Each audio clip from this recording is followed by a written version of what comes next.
Welcome, ladies and gentlemen, and good morning here from Zurich. Commodity TV here for the Precious Metal Summit 2017, the second day, and we start now with Callinex mines.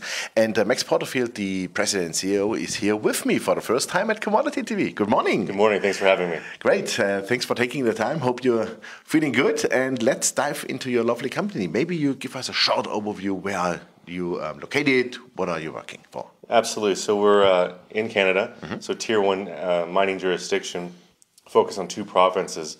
The Flin Flon district of northern Manitoba, where we get earlier stage exploration projects outside Hudbay's operations in Flin Flon, and in the Bathurst camp of New Brunswick in eastern Canada, where we're advancing two zinc-rich VMS deposits. Fantastic. And you are searching for zinc and lead, right? That's correct. Zinc, lead, and they are polymetallic deposits, so they do include precious metals as well. So it's best of both worlds. Absolutely. Maybe before we dive into your lovely project, can you give us a little bit your thoughts, I would say, on the zinc market? Yeah, sure. The zinc market's a tremendous market to be in. It's the fourth most consumed commodity in the world. Primary consumption for zinc is galvanization. About 52% of the world's demand on zinc is to galvanize sort of anti-corrosion. So think infrastructure, roads, as well as exact cars, vehicles, batteries, that sort of thing. With that being said, there's a supply-side constraint, and you've seen that play out over the past 3 years. In 2015, late 2015, you had a big pullback in zinc prices that really didn't correlate to above-ground inventories. You had declining stockpiles in both the London as well as the Shanghai exchanges. And meanwhile, you had declining zinc prices. That was a great growth opportunity for the company. We acquired 3 zinc deposits in eastern Canada during that time. And since then, you've seen zinc go from sub-80 cents and rally to $1.52 a pound, where it roughly trades today. With that being said, we see a bright future for zinc, where prices could continue to increase. And really, it's a supply-side story, because above-ground inventories are continuing to decline. Mine supply has been pulled off about 15% over the past couple of years, and it's further exacerbated by a lot of controls on the Chinese production, which is the largest consumer of zinc out there. You're still seeing, outside the shorter-term production pullback, where Glencore pulled off a little bit of production, you've actually seen them go out and acquire new zinc assets here at this part of the cycle, which is very positive to see. On the smelting side, you've seen smelters reduce their treatment charges by over 90%, which is another indicator that the issues on the mine supply side of things and being an explorer and developer in the zinc space is something we like to see. Absolutely. Okay, let's come to your projects. Please give us an overview on them. Yeah, so the most advanced stage asset that we're currently advancing right now is our Nash Creek deposit. That's in, again, New Brunswick, in the Bathurst camp. It's located right along a highway with power, obviously road access, and water. It's a flat-lying deposit. It's 9 million tons in the indicated category, 1.1 million tons in the inferred category. So in total, 10.1 million tons, grading 3.6% zinc equivalent. It's going to be a zinc-dominant deposit, but will include lead and silver.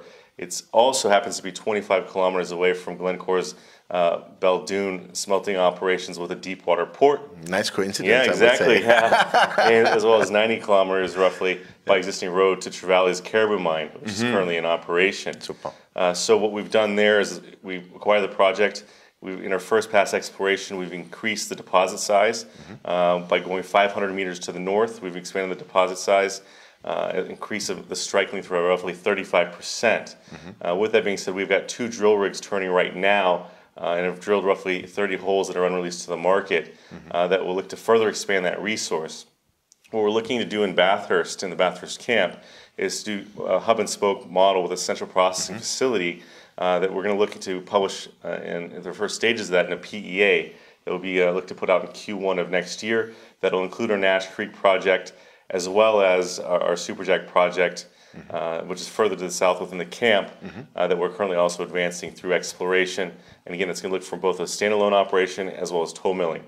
So I think that would be a tremendous upside for our investor base based upon all that. Yeah, fantastic. So what would you say time-wise, how far you are away from production? I think you're going to be a few years out from production. I think it's early to stay right now. I think the first step to really understand where we are with the project from an economic standpoint is to do the PEA. Of course. And then that'll really kind of give us more direction as to where we're going to go from there. Well, definitely, that's for sure.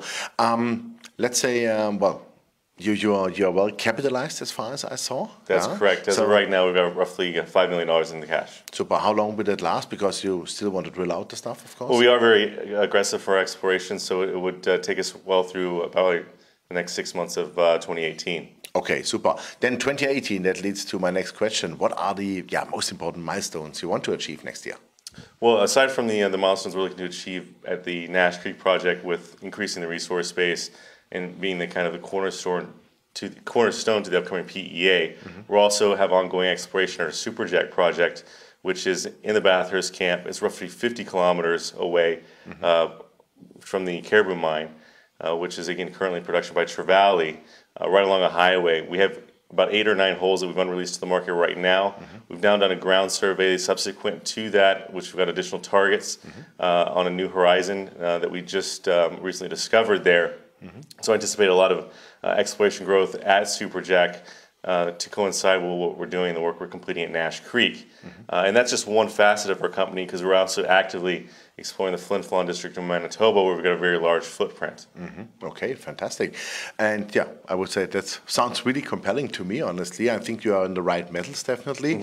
And so from that perspective, can you imagine to put on, let's say, a strategic partner as you have surrounding all the big boys already you? I think that's definitely an opportunity in the future, but right now we're happy being independent with where we are. We've got a very large shareholder registry base that have been extremely supportive. Who are your main shareholders? Well, our largest shareholder is Resource Capital Funds. It's about 12% of the company, as well as Rick Rule's Exploration Fund and Sprott Group has been extremely supportive at our most recent financing that was done at 50 and 55 cents, which is higher than where we trade today, as well as numerous others like Carlos Savelli, who's a more well-known European investor. Great. And what is management share?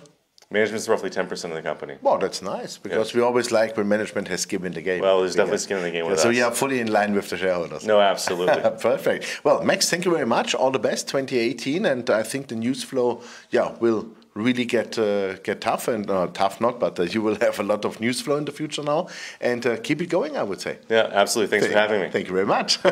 Ladies and gentlemen, that was Callinex Mines, Max Porterfield, the President and CEO, and you heard it, the company is working in the right metals, zinc, lead, silver. That's exactly what the world needs, and they're in a top jurisdiction in Canada, New Brunswick and Flin Flon. So I would say check out the company. Thanks for watching us. Bye-bye from Zurich.